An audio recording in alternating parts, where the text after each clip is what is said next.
Nah, dalam rangka menjauhi maksiat ini penting juga kita mengetahui sumber dari datangnya maksiat ini, seperti apa kemudian maksiat ini bisa hadir dalam kehidupan kita. Nah, salah satunya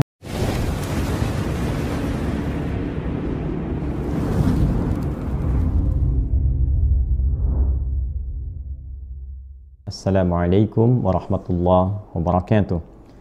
Alhamdulillahi rabbil alamin.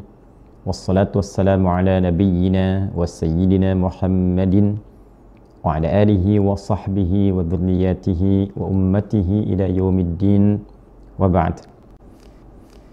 Saudara-saudariku dimanapun kita semua berada, as-saimin was-saimat, semoga hari ini telah memasuki kita di hari ke-9 Ramadan tahun 1446 Hijrah, bertepatan dengan 9 Maret 2025 Masehi. Semoga kita semua senantiasa dirahmati, diberkahi, dan dibimbing oleh Allah Subhanahu wa Ta'ala dalam menjalani aktivitas kehidupan kita. Dan setidaknya mudah-mudahan seluruh rangkaian ibadah kita, puasa kita, sholat kita, tilawah Al-Quran kita diterima oleh Allah Subhanahu wa Ta'ala, yang dengan penerimaan itu semoga Allah berkenan mengabulkan doa-doa kita dan merubah kehidupan kita menjadi lebih baik dari hari-hari sebelumnya. Untuk itu teman-teman sekalian, dalam menjemput rahmat Allah Subhanahu wa Ta'ala, ikhtiar mengoptimalkan semua hal yang bisa kita lakukan dalam menjalani pelatihan Ramadan ini, kita berupaya kembali mengkaji petunjuk Al-Quran dan hadis-hadis Nabi Muhammad SAW, baik itu terkait dengan berbagai amal yang berfungsi meningkatkan ketaatan kita pada Allah Subhanahu wa Ta'ala, khususnya dalam rangkaian hari-hari Ramadan ini. Pun demikian dengan berbagai amal yang dengan itu kita dilatih untuk meninggalkan perkara-perkara yang dilarang. Bila yang pertama meningkatkan taat, maka yang kedua mencoba untuk menjauhi maksiat. Nah, dalam rangka menjauhi maksiat ini penting juga kita mengetahui sumber dari datangnya maksiat ini, seperti apa kemudian maksiat ini bisa hadir dalam kehidupan kita. Nah, salah satunya itu yang menjadi topik pembahasan, dan bagaimana keistimewaan Ramadan yang bisa mengurai itu semua.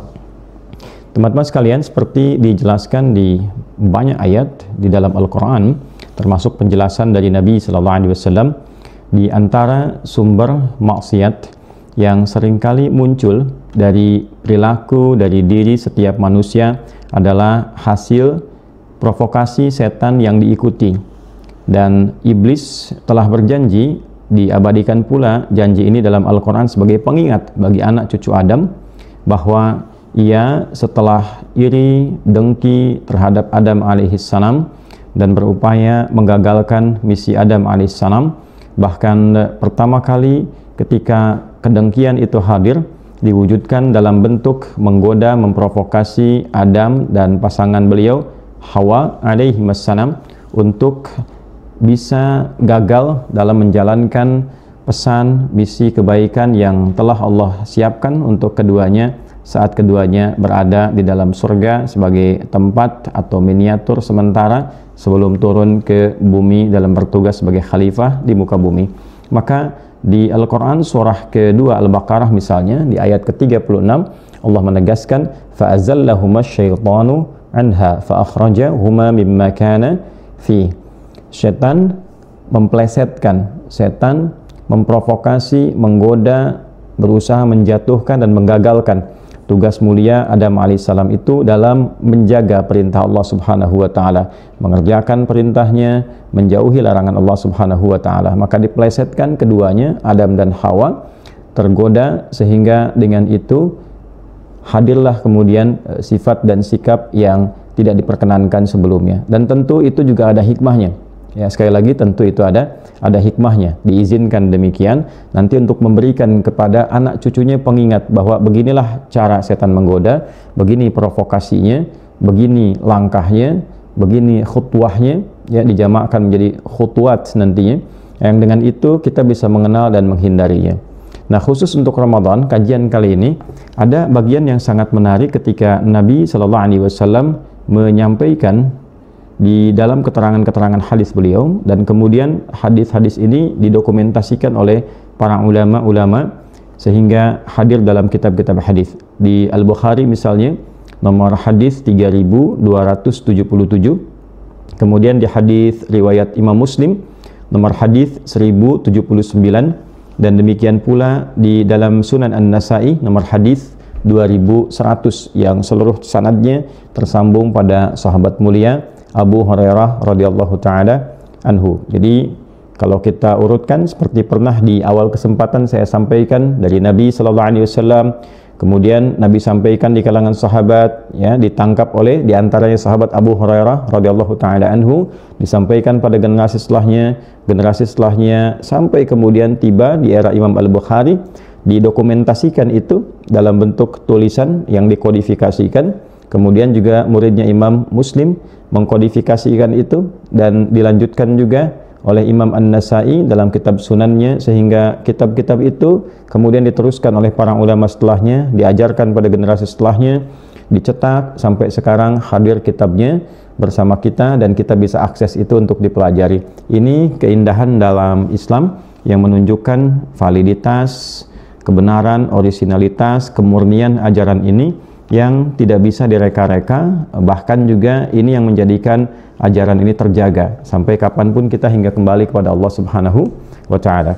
Nah, apa bunyi hadis terkait dengan keistimewaan Ramadan? Pembahasan kita saat ini adalah tentang keistimewaan Ramadan yang terkait erat dengan provokasi setan, bagaimana Ramadan itu mengandung keistimewaan yang bisa menghentikan provokasi setan atau godaan-godaan setan. Nanti di edisi yang berikutnya kita akan mempelajari, ya, setan itu siapa, cara kerjanya bagaimana, sehingga dengan mengenali itu semua kita juga bisa melakukan langkah preventif. Nah, saat ini kita kenali dulu keistimewaan Ramadan yang terkait dengan pencegahan provokasi dari setan. Kita bacakan hadisnya. Qala Rasulullah sallallahu alaihi wasallam. Saya langsung ke hadis nabinya untuk mempersingkat waktu. Idza jaa Ramadhanu. Dalam riwayat lain, idza dakhala Ramadhanu futtihat abwabul jannati. Di riwayat lain, futtihat abwabus samai wa ghulliqat abwabu jahannam wa sulsilatis syayatin. Dalam satu riwayat, wa suffidatis syayatin. Baik. Idza jaa Ramadhanu, apabila Ramadan tiba. Di riwayat yang melengkapi ini juga idza dakhala Ramadan, apabila telah masuk awal Ramadan. Nah, ini riwayat ini penting saya tampilkan dari beragam versi yang ada. Ya, beragam versi itu artinya begini, bukan berarti beda-beda, bukan. Ya, tapi nanti ada yang mendengar dari Nabi, kan, sekelompok demikian, sekelompok ini demikian, dan kalimat-kalimat ini saling menguatkan secara tafsir. Itu poinnya. Futtihat abwabul jannati, maka dibukakanlah kemudian pintu-pintu surga di bulan Ramadan. Wa ghallaqat abwabu jahannam, dan ditutup pintu-pintu neraka. Wa sulsilatis syayatin, ay wa suffidatis syayatin, dan para setan itu diikat, dibelenggu. Rawahul Bukhari wa Muslim, diriwayatkan oleh Imam Al-Bukhari, Imam Muslim, demikian juga Imam An-Nasa'i rahimahumullahu jami'an. Semoga Allah memberikan rahmat tertinggi, karunia yang besar untuk para ulama-ulama dan imam-imam hadis dimaksud. Nah, teman-teman sekalian, seperti diuraikan dalam bacaan hadis dan terjemahan tadi secara tekstual, bahwa ketika Ramadan itu tiba, setidaknya di antara sekian keistimewaannya ada 3 yang luar biasa. Yang pertama, dibentangkan, dibukakan pintu-pintu surga. Yang kedua, ditutupnya pintu-pintu neraka. Dan yang ketiga, diikatnya, dibelenggunya para setan. Pertama, bagaimana memahami hadis ini? Apakah hadis ini kita baca secara tekstual pemahamannya, atau ada pendekatan kontekstual, ya, dalam arti yang ditampilkan ini bahasanya bahasa kiasan, bahasa majaz kalau dalam bahasa Arab. Karena banyak sekali kita temukan termasuk di dalam Al-Qur'an, dalam hadis-hadis Nabi sallallahu alaihi wasallam, saking tingginya bahasa Al-Qur'an ini, saking tingginya bahasa hadis-hadis Nabi sallallahu alaihi wasallam yang menjelaskan kandungan Al-Qur'an ini, maka digunakan pula uslub, gaya bahasa yang tinggi.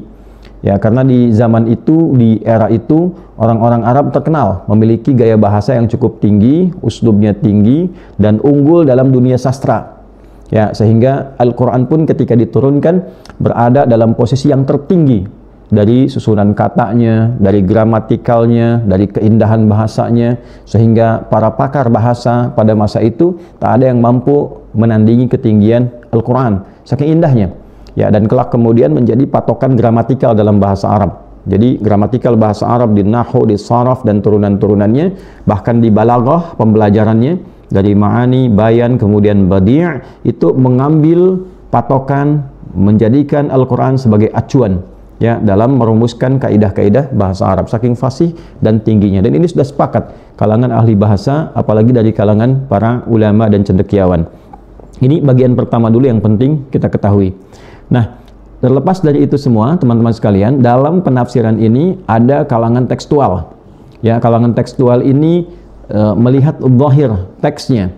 Bagaimana teks itu disampaikan, demikianlah diterjemahkan apa adanya. Ya, idza jaa ramadhanu, apabila Ramadan tiba. Idza dakhala Ramadan, apabila masuk awal Ramadan. Ya kan?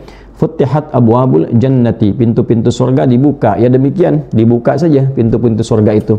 Ya, seperti apa keadaannya? Wallahu a'lam. Terbuka pintu-pintu surga, ya kan? Sebagai motivasi kepada kita bahwa rahmat Allah dibentangkan. Ya. Kemudian wa ghulliqat abwabu jahannam, pintu-pintu jahanam ditutup. Ya, dirapat, ditutup. Ya, secara tekstual demikian. Bagaimana keadaan ditutupnya? Wallahu alam. Ini bagian dari yang gaib. Ini pemaknaan yang pertama. Ya, di antara keimanan kita, iman kepada yang gaib. Alladzina yu'minuna bil ghaibi. Pada hal-hal yang belum kita ketahui, kita yakin terlebih dahulu karena informasinya disampaikan oleh Allah Subhanahu wa taala. Kemudian diteruskan penjelasannya oleh Nabi sallallahu alaihi wasallam, maka pembuktian iman itu artinya iman itu yakin tanpa ragu. Membuktikan keyakinan dulu karena adanya ilmu, ya, ilmu yang sampai, informasi yang akurat dari orang terpercaya, sosok paling bagus, paling baik, terkenal juga tidak pernah berdusta, ya, viral di kalangan teman bahkan lawannya, orangnya kredibel, integritasnya tinggi, ya, tidak ada celah untuk meragukannya. Maka dari sini ketika disampaikan informasi dari Nabi sallallahu alaihi wasallam, maka kita yakin tanpa ragu. Nah, yakin tanpa ragu ini bahasa Arabnya disebut dengan iman namanya. Ya, iman dulu karena informasi yang sampai, keyakinan yang dihasilkan dari pengetahuan otentik yang valid, sehingga dengan itu kita merasa yakin, itu disebut dengan ilmu yakin namanya. Ilmu yakin. Nanti begitu melihat objeknya itu disebut dengan ainul yakin. Ya, kalau merasakan itu sendiri itu disebut dengan haqqul yakin. Nah, ada Al-Qur'an bicara tentang surga. Informasinya sampai kepada kita. Ya, kita yakini kebenarannya walaupun kita belum memasuki, belum melihatnya. Itu disebut ilmu yakin. Nanti ketika dihisab, ditampakkan bahkan dalam sakaratul maut, itu kan? Fadkhuli fi ibadi wadkhuli jannati. Jiwa-jiwa yang tenang, itu kan? Ayo cepat kembali kepadaku, aku ridha dengan amalmu, kau pun ridha dengan pemberianku, masuk golongan hambaku, aku siapkan surga untukmu. Maka dalam sakaratul maut, orang-orang saleh yang baik ditampakkan surga untuknya, diperlihatkan. Ya. Nah, ketika diperlihatkan itu ainul yakin namanya. Ya, Quran surah ke-89 ayat 27 sampai ayat 30. Ketika dimasuki surga itu, nah itu disebut dengan haqqul yakin. Ya. Wa ada rabbuna haqqa. Ya, kami telah mendapati apa yang Allah janjikan kepada kami itu haqqa. Ya, benar-benar terjadi, benar-benar kami rasakan. Nah, dalam pemaknaan tekstual yang pertama itu difungsikan fungsi iman untuk memahami teks apa adanya. Jadi ketika Ramadan tiba, pintu surga dibuka, ya, pintu neraka ditutup. Bagaimana keadaan dibuka ataupun ditutup? Wallahu alam keadaannya, tapi kita yakini hal itu terjadi. Wasuffidatis syayatin wasulsilatis syayatin, dua lafaz, dan para setan pun dibelenggu, diikat, ya, ketika Ramadan tiba. Jadi kalangan tekstualis memahami ya diikat, ya betul-betul diikat. Apa adanya kemudian diikat ketika Ramadan tiba. Nah, maka pertanyaannya, mengapa ketika Ramadan itu tiba, Ramadan datang, hadisnya mengatakan dengan terjemahan yang tadi kita ulas, setannya dibelenggu, diikat, tapi masih ada yang maksiat. Sedangkan di awal pengantar tadi kita katakan bahwa sumber maksiat terjadi akibat provokasi setan. Artinya setannya aktif, ya, beraktivitas. Jadi kalau sekarang kemudian Ramadan tiba, setannya dibelenggu, ya, tidak memiliki kemampuan untuk menggoda, maka bagaimana penafsirannya? Seperti apa? Gitu ya?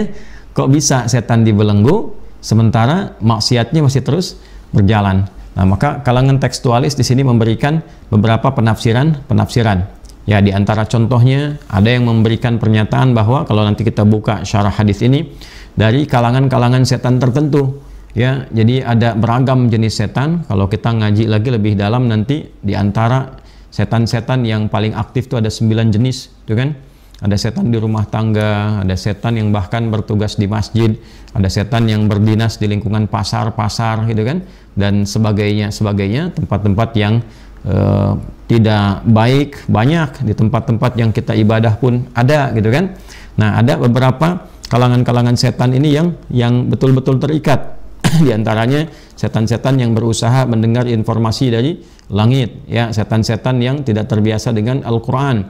Karena itu ada yang menafsirkan bahwa ini khusus untuk malam, kalau siang masih ada yang menafsirkan khusus untuk nuzulil Quran. Nah, ini kalangan tekstualis memahami demikian. Ada juga yang menafsirkan seperti ini, karena hadisnya tentang awal Ramadan, idza jaa Ramadan, idza dakhala Ramadan. Nih ada redaksi apabila Ramadan masuk.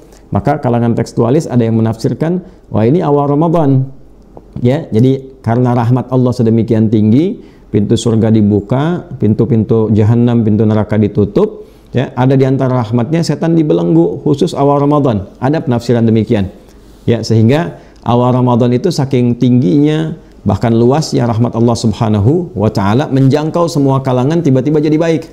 Ya, untuk memberikan satu penguatan bahwa setannya terbelenggu. Ya, jadi agak unik gini, ketika Ramadan tiba itu pencuri bisa berhenti, gitu kan?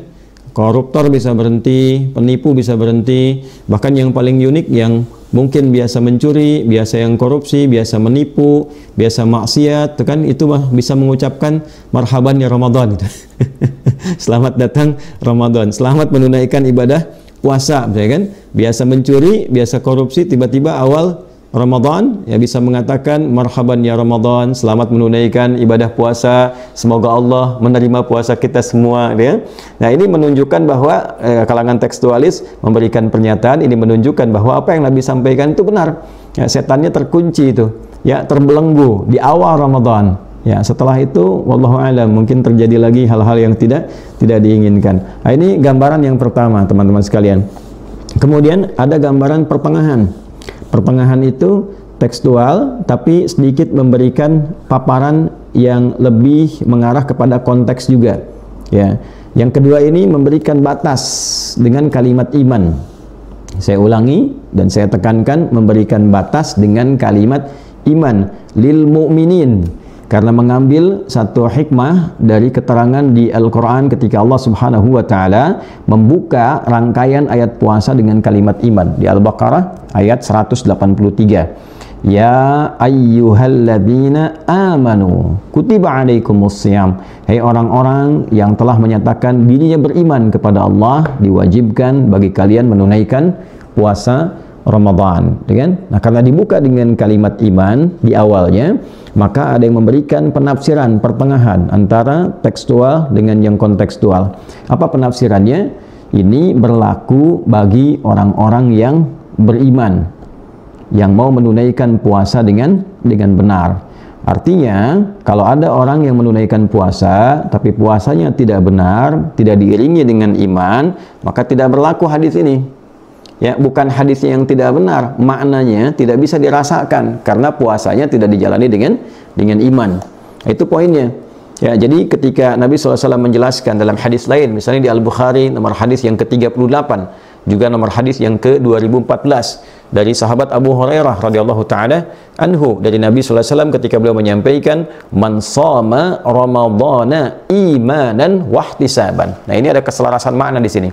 Ya, siapapun yang menunaikan puasa Ramadan dengan keimanan. Artinya karena Allah, ya kalau sudah iman sudah pasti ya dia kerjakan karena Allah dan dia hindari maksiat. Karena iman itu tidak akan pernah mengantarkan pada maksiat. Nabi SAW pernah bersabda dalam hadis yang lain, la yasriqul mu'min 'indama yasriqu fahuwa mu'min.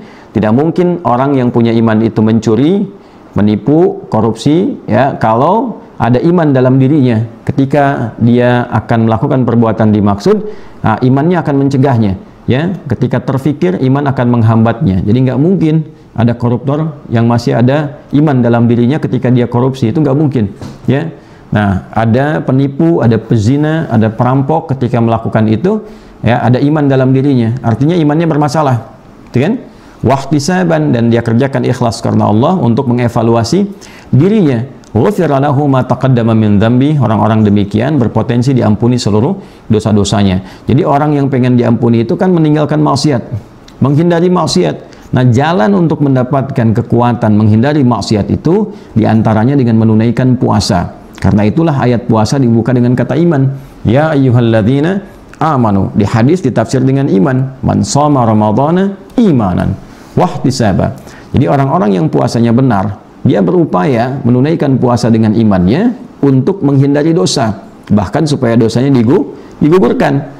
Nah, oleh karena itu ketika dia kerjakan dengan imannya, tidak mungkin dia mengikuti provokasi setan. Dalam kondisi itulah setan terikat, tak mampu menggoda orang-orang seperti ini, ya, diikat tangan-tangan mereka, tak punya kemampuan menggoda orang yang puasa dengan benar. Artinya, kalau ada orang yang tidak menunaikan puasa dengan benar, ya, ada orang-orang yang tidak berusaha menjalani puasa untuk mengoreksi dirinya, mengevaluasi diri, maka pengertian di kalangan pertengahan ini, ya makna hadis ini tidak berlaku untuknya, ya, karena tidak ada kesungguhan untuk menunaikan puasa Ramadan dengan baik. Jadi terbelenggunya setan, diikatnya setan, ini menunjukkan terbelenggu ya, tidak mampu menggoda orang yang menunaikan puasa dengan baik.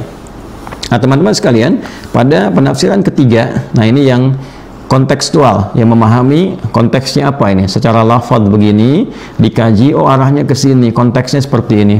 Nah, ini memadukan antara awal dengan yang pertengahan tadi, tapi memberikan pemahaman yang lebih komprehensif. Nah, teman-teman sekalian, ini membahas yang pertama dari fungsi puasa dulu.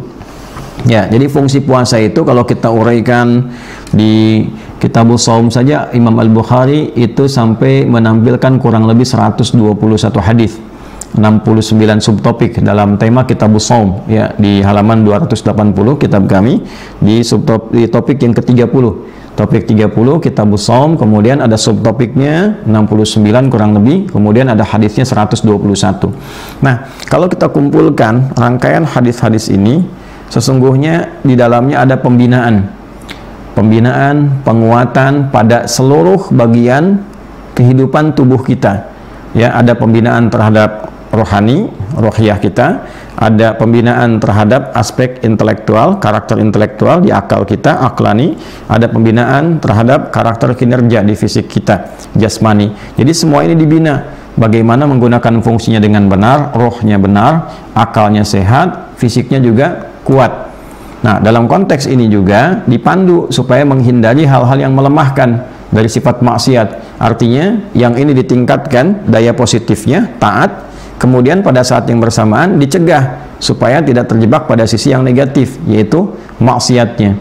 Nah, dalam pelatihan Ramadan ini tiga-tiganya diaktifkan ini, ya, baik fisik, jasmani, aklani, kadar intelektualnya, ya. Karena itu fisik kita terus, ya, berlatih meningkatkan ibadah, amal soleh, dari mulai yang fisikal langsung seperti sholat, itu kan, yang lisan banyak zikir, baca Quran, yang harta intelektual banyak kultum di masjid-masjid, banyak kajian, banyak pembahasan, tanpa sadar itu, ya, tanpa sadar. Artinya hadis-hadis yang ditampilkan itu betul-betul wujud dalam praktek kehidupan kita, fitrah kita tergerakkan dengan itu, ya. Ini menunjukkan kebenaran Islam, kita bertuhan ini, ya, dengan sendirinya banyak kajian di mana-mana. Artinya ini benar apa yang disampaikan Quran, apa yang ditegaskan hadis itu betul, ya, valid. Kalau sudah seperti ini tanda kebenaran agama. Harusnya kita terdorong untuk betul-betul bertuhan, kembalikan kepada Allah Subhanahu wa taala. Kemudian mengisi kebutuhan spiritual. Secara singkatnya apa kaitan ini dengan konteks ayat dan hadis yang kita bacakan khususnya tadi? Nah, teman-teman sekalian, karena dengan pelatihan ini dia terlatih meningkatkan ketaatan dan berusaha mencegah maksiat. Berusaha mencegah maksiat. Jadi ketika dia tunaikan puasa, dia tunaikan dengan imannya, perbaiki dirinya, tunaikan dengan ihtisab, evaluasi fisiknya, evaluasi akalnya, dan dia komitmen untuk mengerjakan yang baik-baik. Ya, makanya di hadis yang pernah kita kaji di pertemuan yang lalu, ya, di antara keutamaan puasa itu subtopik yang kedua ketika Nabi menyampaikan dalam hadis yang kita terima juga dari sahabat Abu Hurairah radhiyallahu taala anhu. Nabi mengatakan as-siyamu junnatun. Itu poinnya. Puasa itu kalau benar dikerjakan, dia akan membangun perisai dalam diri kita untuk mencegah segala perbuatan yang negatif, yang maksiat. Ya, fala yarfuth wala yajhal. Kan ketika puasa itu, ketika perisainya sudah didapatkan dalam dirinya, maka dia bisa mengontrol diri. Dia tidak berkata yang kotor, dia tidak bertindak yang tidak pantas. Janganlah engkau berkata kotor, jangan bertindak yang tidak pantas. Itu kan latihannya. Ya, tahan kata yang tidak baik, jangan lakukan yang tak pantas, pikiran arahkan pada yang baik. Ketika sudah terbiasa, muncul perisai, yang buruk-buruk hilang dengan sendirinya. Ya, wa inni mar'un qatalahu aw syatamahu falyaqul inni shaimun. Kalau ada yang provokasi, nah ini poinnya. Kalau ada yang provokasi, setan provokasi dalam bentuk yang tak tampak, jin. Makanya ada tafsir maradatul jin, jin-jin yang menyimpang, gitu kan? Jin-jin yang punya karakter buruk, auranya negatif, ya. Nah, ada juga yang tampak, annas, ya, manusia lain yang provokasi, minal jinnati wan nas. Ada dalam bentuk manusia yang provokasi, ada yang dalam bentuk tak tampak, menggoda dalam jiwa kita. Ya, falyaqul inni shaimun. Maka katakan pada dirimu, saya sedang puasa. Katakan saya sedang puasa. Artinya dia coba lawan itu. Jangan ikuti, jauhi. Ya kan? Kemudian pertahankan kebaikannya. Nah, sikap inilah teman-teman sekalian, dalam puasa, sikap yang konsisten, komitmen yang kuat untuk meninggalkan maksiat dan meninggikan yang taat, itu yang menyebabkan setan tak berkutik. Ya, jadi pemahaman kontekstual di sini pada bagian yang ketiga adalah ketika seorang yang puasa komitmen mengerjakan aturan puasa dengan benar, dia jauhi yang tak baik, maksiat, dia kerjakan yang baik, taat. Nah, sikap inilah yang menjadikan setan terbelenggu. Jadi seakan-akan setannya terikat dengan amalan orang puasa ini, dengan komitmennya. Nah, itu pemahaman yang kontekstual.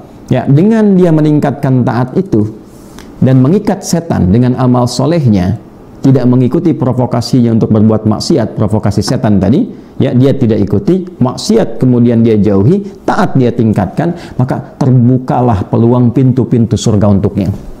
Nah, ini pemahaman kontekstual yang ketiga tadi yang saya sampaikan. Maka pintu surga kan ada 8 deh, yang diurai kemudian oleh Nabi Sallallahu Alaihi Wasallam, dijelaskan kepada kita juga bagaimana 8 pintu ini tingkatannya kan semua amal soleh. Ya, karena itu kalimat surga pertama yang ditampilkan dalam Al-Quran sandingannya amal soleh. Al-Baqarah ayat 25, wa basyiril ladzina amanu wa amilus solihati anna lahum jannatin tajri min tahtihal anhar. Kan? Muhammad sallallahu alaihi wasallam berikan kabar gembira pada orang-orang yang beriman, iman lagi tuh, yang dia membuktikan imannya dengan amal soleh. Makanya seringkali di Al-Quran kalimat iman bersanding dengan amal soleh. Ya, kalimat iman pertama di Al-Baqarah ayat 3 sandingannya dengan salat, alladzina yu'minuna bil ghaib wa yuqimunas shalah. Di sini bab puasa, kalimat iman sandingan amal solehnya dengan puasa. Ya ayyuhalladzina amanu kutiba alaikumus shiyam, kan? Ada yang dengan akhlak. Ya ayyuhalladzina amanu aufu bil uqud, tepati janji. Ya, ada babnya mengontrol lisan. Ya ayyuhalladzina amanu la yasraq qaumin qaum, hai orang-orang beriman, jangan saling mencela. La yaghtab ba'dukum ba'dha, jangan bikin hoax. Itu semua amal soleh. Ya, ketika iman itu mendorong pada perbuatan amal soleh, artinya yang salah akan ditekan. Setan datang dengan salah, dijauhi oleh kita, tidak diikuti. Kita tingkatkan yang solehnya, yang taat dinaikkan, yang maksiat diturunkan. Nah, itulah kemudian yang menjadikan setan terbelenggu. Kemudian pintu-pintu surga berdasar amal soleh ini terbuka. Ya, karena itu nanti dalam hadis kan sangat viral.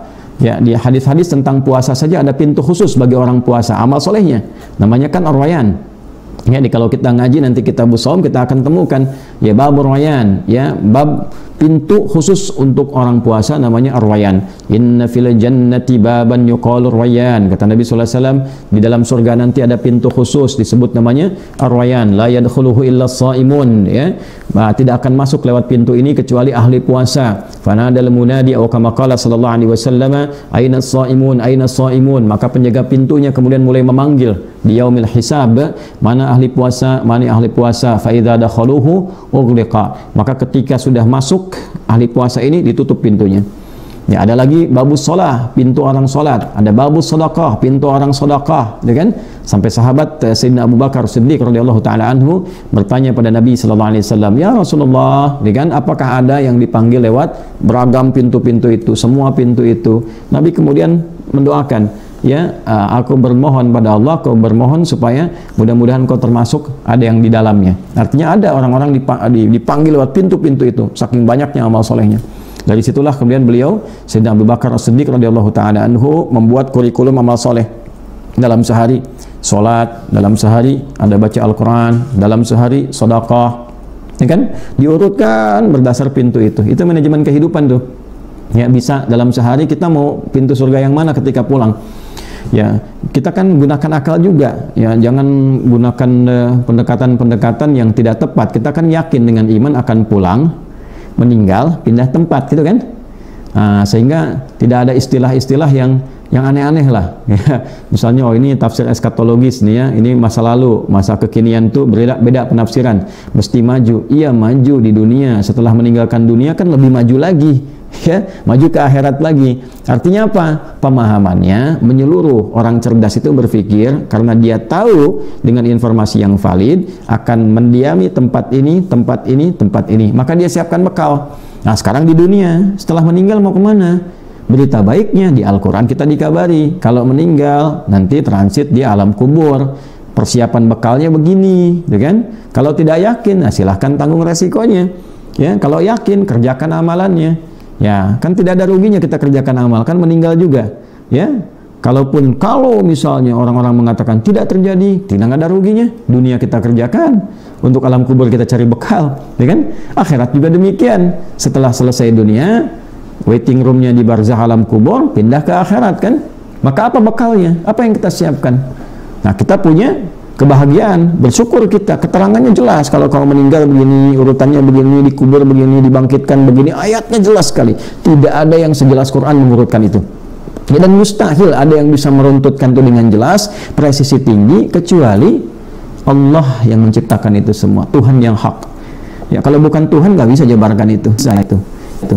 Ya, sosok Nabi Muhammad SAW, ya, bukan Tuhan, nggak mungkin ya bisa menjelaskan itu semua. Belum pernah kemudian ada satu hal yang terjadi pada diri beliau mendapatkan pengetahuan ini dan itu, tercatat dalam sejarah. Ya, dalam sejarah beliau nggak pernah belajar, nggak pernah masuk sekolah, nggak ada guru, ya, nggak ada kesempatan belajar membaca, tiba-tiba bisa menyampaikan semua informasi ini. Wa ma yantiqu 'anil hawa in huwa illa wahyu yuha, dan in huwa illa wahyu yuha.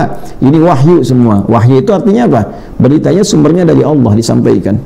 Bukan kebenaran ajaran Islam. Jadi balik lagi, gambaran pintu-pintu surga itu dibuka. Maksudnya orang puasa ini kan meningkatkan amal. Terbukalah dengan amalan ini, bekal dia pulang mau ngambil yang mana, sehingga terbuka peluang pintu surga. Mau cukup puasa aja, ya sudah Ar-Rayyan. Saat puasa mau sedekah, ada peluang dipanggil oleh bab sedekah. Ya, saat puasa meningkatkan sholat, ada peluang dipanggil juga oleh pintu as-shalah. Jadi ketika di surga kemudian, ya, dengan izin Allah, dengan rahmatnya kita diberikan kesempatan masuk, pintu-pintu semuanya manggil. Yang jaga manggil semua. Mana nih si fulan, mana ahli puasa, mana ahli sholat, manggil semua itu, dipanggil dari semua pintu. Jadi terangkai semua, keterangan nabinya ada, ayatnya ada, hadisnya ada, nyambung untuk keseluruhannya, tersinergi. Ini menunjukkan kebenaran risalah Nabi Muhammad SAW. Kemudian wa ghallaqat abwabu jahannam, pintu-pintu neraka tertutup bagi dia, tertutup. Kenapa? Karena saat puasa dia berlatih meninggalkan maksiat. Oleh karena itu peluang pintu jahanam tertutup, pintu neraka tertutup, nggak ada maksiatnya, bagaimana mau dibuka untuknya? Nah, ini pemahaman secara kontekstualnya. Jadi intinya apa? Hadis ini mengajak kepada kita, ayo perbaiki diri, evaluasi diri. Kita ini akan meninggal. Dunia ini tempatnya sementara. Ya, dunia ini tempat yang sementara, tempat meninggal. Ya, di sini kita meninggal, bukan tempat yang abadi. Ya, kita akan meninggalkan tempat ini, pindah ke tempat lain. Nah, ini yang penting sekali kita tampilkan pada diri kita, ya kan? Jadi bukan tempat untuk tinggal. Nanti tinggalnya saat kembali ke akhirat kelak. Nah, jadi kalau kita tahu pindah alam, nah, siapkan dengan baik, perbaiki diri kita, sadari ya bagaimana menyadarkan diri kita berubah menjadi lebih baik, terlepas dari pilihan kehidupan. Mau jadi guru, ulama, silahkan, tapi gunakan ilmunya yang baik, mengajarkan orang yang baik-baik. Ya, jangan pecah belah orang, jangan diadu orang, ya, jangan dengan ilmu digunakan untuk menipu orang, ya kan? Jangan dengan ilmu digunakan untuk menyakiti orang lain. Ya, demikian kalau pilih jabatan silahkan, gunakan jabatan untuk mencari kebaikan. Di dunianya dapat kedudukan. Ya, kalau baik kemudian Allah kirimkan rasa pada orang untuk menghormati, orang segan, orang hormat, ya, baik pada dia. Saat yang bersamaan siapkan akhiratnya. Niatkan sebagai ibadah, buat kebijakan yang baik-baik, bukan sekedar viral supaya orang tahu, ya, nggak apa-apa bikin konten, nggak ada masalah yang dengan itu memberikan edukasi, ya, tapi kita tidak niatkan pada hal yang buruk. Nah, niat menghindari yang buruk itu niat ria, niat sum'ah, niat untuk popularitas semata, itu untuk bekal supaya dengan pencegahan ini kita mendapatkan poin bekalnya untuk pulang ke akhirat. Itu kalau masalah dunia semua orang punya pilihan. Kan? Tapi ada satu yang pasti meninggal. Bekalnya apa? Ya, kalau baik di dunia saja, ya, kemudian tidak pernah ibadah, ya dunianya akan dapat. Dunia akan dapat. Wa qadimna ila ma 'amilu min amalin faj'alnahu haba'an manthura. Sudah ada ayatnya, tuntas sekali. Ya, jadi kalau ada bahkan yang tidak bertuhan tapi dunianya baik, dari dulu sudah ada. Ya, misal di dunia ini punya jabatan, baik, bagus, tapi nggak kenal Tuhan, nggak kenal Allah misalnya, kan? Nah, maka baiknya akan di dunia diberikan oleh Allah dengan hukum dunia. Wa qadimna ila ma 'amilu min amal. Di dunia diberikan, silakan. Orang senang dengan dia, apresiasi kinerjanya, gitu kan? Memberikan jalan ruang yang baik-baik, bagus, bisa jujur, bagus, kredibel, baik. Tapi nggak kenal Allah misalnya, dia nggak siap untuk bekal pulang. Ya kan, hukum akhirat juga harus adil. Ya, dunia dihukumi dengan dunia, akhirat dihukumi dengan akhirat. Kan tempat begitu, ya kan? Anda misalnya orang mana nih, ya? Misalnya kita orang Indonesia, kita semua orang Indonesia mau pergi ke Malaysia yang berlakukan hukum Malaysia. Kita pergi ke Amerika yang berlaku hukum Amerika. Kita pergi ke Cina berlaku hukum Cina. Nggak bisa kita bawa dari Indonesia ke Amerika pengen memberlakukan hukum Indonesia. Biasa masuk toilet di Indonesia, ke Amerika pengen pakai hukum toilet Indonesia, nggak bisa, kan? Nah, Anda bayangkan di interdunia saja pindah tempat punya hukumnya sendiri. Sekarang mau ke akhirat bawa hukum dunia nggak bisa, ya, beda hukumnya. Alam kubur aja udah beda, bekal yang dibawa nggak sama. Karena kendaraan pakai mobil apapun dari yang sederhana sampai yang mewah, masuk alam kubur nggak dikubur sama mobilnya, nggak ikut. Ya, karena alamnya sudah beda, dimensinya sudah lain. Pertanyaan besarnya adalah apa yang sudah disiapkan kalau nanti meninggalkan dunia. Nah, ini kan poinnya keyakinan. Itulah sebabnya kenapa kita sholat, kenapa kita puasa, kenapa kita ibadah. Ini semua melatih kita berintegritas dengan baik saat hidup di dunia, sehingga nanti ketika punya jabatan, punya ilmu, punya harta, silahkan harta sekaya-kayanya, sebaik-baiknya. Nah, dengan ibadah itu diniatkan karena Allah, jadi bekal lah untuk pulang. Itu yang sering kita sebut dengan pahala, ya kan? Nah, jadi kalau beragamanya benar, itu dunianya pasti baik. Namanya hasanah. Hasanah itu kan perbuatan baik. Jadi nggak mungkin ada orang beragama nggak baik. Ya, makanya kalau ada orang mengaku Muslim, dia punya ilmu, pintar, punya dititipkan kedudukan, jabatan, kan, dititipkan harta, tapi perbuatannya nggak baik, itu juga celak bagi agamanya. Makanya termasuk ancaman yang tinggi pada orang-orang yang titipkan kelebihan, ya, dan dia Muslim, tapi dengan kelebihan itu dia berbuat kerusakan. Itu ancamannya tinggi sekali. Ya, kenapa? Karena bisa menjadi fitnah untuk agamanya. Ya, sehingga orang nanti salah kesimpulan, wah udahlah nggak usah yang Muslim, ya kan? Oh, yang Muslim nggak benar misalnya, kan? Islam ternyata nggak baik juga. Nah, salah kesimpulan, ya, akhirnya jadi fitnah untuk agamanya. Padahal agama tidak mengajarkan demikian. Justru dalam pembuktian sejarah orang-orang yang nggak baik, jahiliyah bahkan tingkat keburukan tertinggi, masuk Islam tuh pada jadi baik, semua baik. Nah, jadi sekarang buktikan. Yang ulama, yang dosen, yang pengajar, ketika Anda Muslim, buktikan Anda yang paling berintegritas, Anda yang paling tulus dalam mengajar. Tulus itu bukan kehilangan dunia, tapi tidak rakus dalam mencari dunia, ya kan? Yang pejabat, buktikan muslim, jangan menipu, jangan korupsi. Nanti yang kena fitnah agamanya. Banyak hadis-hadis nanti yang memberikan ancaman yang sangat luar biasa besar, ya, termasuk para ulama misalnya, ya kiai, ustadz itu kalau hanya mengajar demi kepentingan popularitas, mengajar demi kepentingan materi duniawi, gitu kan, ya, na'udzubillah min dzalik, semoga Allah menjaga kita semua. Itu kalimat itu jelas, la yastamu raihatal jannah au an-naru di At-Tirmidzi, itu jelas, itu lebih layak masuk neraka aja, gitu kan, ya, nggak akan cium bau surga. Itu kan ancaman tinggi, itu extraordinary crime, gitu ya, kejahatan yang tinggi, kriminal yang luar biasa buruk, gitu kan. Nah, ini yang paling bahaya, nampilkan bawa ajaran agama tapi membawa fitnah di dalamnya. Nah, ini juga tidak baik. Demikian ketika dapat jabatan dan ada melekat Islam di dalamnya, berbuat yang tidak baik, ya korupsi misalnya, sehingga orang salah menyimpulkan, udahlah, yang Islam kok nggak bagus juga. Nah, ini kan salah, ini agamanya jadi celah. Ya, kaya juga begitu, ini digunakan pada yang tidak baik, salah juga. Nah, tapi kalau ada orang pun tidak beragama atau tidak kenal Allah, kan? Nah, kemudian baik dalam urusan dunia, misal gitu kan, misal baik dibalas oleh Allah, Allah tuh adil, dibalas di dunianya. Ya, tapi kita doakan supaya beriman, supaya kenal Allah. Kenapa? Sebab ketika pulang bukan hukum dunia yang dibawa, hukum akhirat. Nah, sekarang tinggal dicek aja, ayatnya banyak sekali. Allah perintahkan cari yang kau pertuhankan itu, silakan. Ya, yang Tuhannya alam semesta, silakan bertuhan pada alam semesta. Ketika meninggalkan alam itu kemana tuh? Yang tanggung jawab siapa? Ya kan?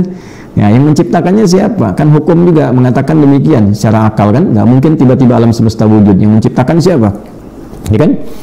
Nah, kemudian juga sama dengan aspek-aspek yang lain, yang bertuhan, yang lain nanti semua akan mencari sampai terbukti kebenarannya. Nah, sekarang bagi kita orang Islam, puasa mengembalikan kita pada karakter yang positif. Secara spiritual, karakternya muncul, karakter moral namanya, dibimbing, punya integritas yang bagus. Jadi nggak mungkin lah kalau orang puasanya benar itu, latihan setelah puasa nggak mungkin terjebak pada tindakan kriminal itu, ya, mencuri, korupsi, merugikan, ya, merampok, membunuh dan sebagainya, itu nggak mungkin. Ya, dan di saat yang sama karunia Allah begitu luas. Yang pernah berdosa dipanggil semua. Wa idza sa'alaka ibadi, saya pernah sampaikan di tafsir penjelasan ini, pertemuan-pertemuan yang lalu, sampai dipanggil ibad. Kalau hambaku ingin kembali mendekat kepada Allah, kan, ingin taubat, ya, qul ya ibadiyalladzina asrafu ala anfusihim la taqnatu min rahmatillah. Sebanyak apapun dosamu, pernah salah, sekarang ingat, sadar, tobat sebelum meninggal. Tobat sebelum meninggal. Ya, silahkan kumpulkan ilmu seluas apapun, harta sebanyak apapun, jabatan silahkan cari sebanyak apapun, tapi akhirnya meninggal. Itu poinnya, ya kan? Pada akhirnya pulang. Nah, ketika meninggal itu artinya kan meninggalkan dunia, pindah kemana? Tanya bekalnya apa? Kan udah sering lihat, udah sering lewat kuburan, udah sering lihat orang meninggal, jenguk orang meninggal, kan begitu dikuburkan dunianya nggak ikut, gitu kan? Bahkan yang ngantar pun pulang lagi. Ya, belum pernah rasanya kita lihat yang nangis-nangis di atas kuburan juga pengen ikut dikubur, kan itu juga nggak pernah tampak, gitu ya. Nah, oleh karena itu kita kembalikan ke hadis tadi, futihat abwabul jannah, banyak peluang kebaikan dibuka untuk kita supaya mencari bekal yang baik untuk pulang. Maka Ramadan ini momentum yang sangat bagus, menata kembali, mengembalikan kembali diri kita pada yang baik-baik, ya, pada yang mulia sifatnya. Kemudian wa ghallaqat abwabu jahannam, pintu-pintu neraka ditutup karena kita tekad gak mau berbuat maksiat lagi. Sudah, sehingga tertutup itu. Wa sufilatis syayatin au sulsilatis syayatin, setan dibelenggu. Ya, setan diikat karena tak mampu lagi menggoda. Terikat itu ada makna di dalamnya secara kontekstual dalam kiasannya, karena kita sudah komitmen mendekati Allah dengan kebaikan, mengabaikan provokasi setan, seakan-akan diikatlah setan itu dengan komitmen kita tadi. Nah, inilah 3 tafsir terkait hadis yang dimaksudkan. Jadi kalau misalnya ada orang yang masih berbuat maksiat saat Ramadan, ya kan, bukan setannya tidak diikat, tapi manusia yang masih aktif berbuat maksiat, gitu ya. Allahnya sudah maha baik mengikat setan, manusianya malah yang buka setan itu sendiri. Nah, bahasa bebasnya kan begitu, supaya dia aktif lagi. Nah, jadi kalau puasanya benar, tarawih itu nggak ada yang ngilang sendal, apalagi yang ngilangin kotak infak, gitu kan. Nah, jadi kalau di rumah Allah saja sudah berani mencuri, artinya ada sesuatu yang salah. Tapi kalau rakyat sudah berani masuk ke masjid mencuri, nah artinya ada sesuatu yang sudah nggak tepat di lingkungannya, ya kan? Nah, itu mesti hati-hati. Kalau sudah rata dari sifat keburukan, dicek. Barangkali yang extraordinary crime itu sudah banyak menyebar, sehingga orang sudah lupa dengan taat, ya banyak terjerumus pada maksiat. Extraordinary crime itu yang paling parah itu mesti hati-hati. Ya, satu, zina dengan segala bentuknya, pornografi, porno aksi, LGBT. Coba cek tuh pemerintah di setiap bagian daerah-daerahnya. Ya, apalagi kalau sudah ada LGBT itu bahaya itu bahaya. Ya, Trump aja setram-tramnya itu, ya POTUS Amerika yang sekarang itu kan begitu dilantik langsung mengeluarkan ya satu putusannya apa, melarang LGBT kan. Ya, walaupun banyak protes ini itu dan seterusnya, tapi mengerti. Di Rusia juga sama, ya. Di Rusia itu Putin seputin-putinnya itu masih melarang itu. Ya, masa di negara kita mayoritas muslim terbesar paham itu, ya kan? Dan di ajaran juga agama lain saya yakin juga menilai bahwa itu keliru, gitu kan? Nah, itu kalau udah banyak menyebar di mana-mana pasti penyakitnya melahirkan penyakit sosial. Hati-hati itu penyakit sosial itu pasti itu, ya. Yang kedua apa? Judi itu mau online, mau onsite atau offline, mau macam-macam itu penyakit sosial. Nah, sekarang pun harusnya dilihat tuh. Ya, saya juga heran juga ini. Ini kajian-kajian Islami, komennya banyak tuh, komen-komen buzzer yang judi itu masuk itu. Kok bisa ya? Nah, kan gampang itu patroli-patroli kepolisian cyber itu. Ya, telusuri aja itu, masa nggak bisa ditangkap gitu kan? Ya, ini kan lagi ceramah agama. Ada juga yang bagus konten-konten yang lain. Tiba-tiba komen-komen judi itu masuk tuh. Ya, kampanye-kampanye judi itu kan bisa ditelusuri. Sistem kita kan udah canggih, masa nggak bisa ditangkap itu? Ya, hari ini ceramah dihilangin satu, muncul yang lain, besok ada lagi. Kan ada patroli itu. Ya, alat sadapnya sudah bagus, ya, alat untuk melacaknya sudah hebat, nggak mungkin nggak ketahuan itu. Nah, kalau nggak ditertibkan penyakit sosial nanti, ujung-ujungnya rusak masyarakatnya, rusak, pasti rusak itu. Judi itu candu. Nanti kalau sudah seperti itu pengen minjam, muncul pinjol, nyambung lagi ke situ. Ya. Nah, ini yang paling bahaya tuh, nanti terikat dengan utang, lama-lama apa? Penyakit sosial muncul.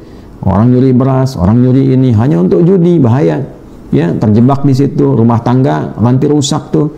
Ya, ada yang istri bakar suaminya, ada yang suami nembak, ada anak bunuh ibunya dan sebagainya. Itu terjadi apa? Ini hal di antara tiga ini. Ya.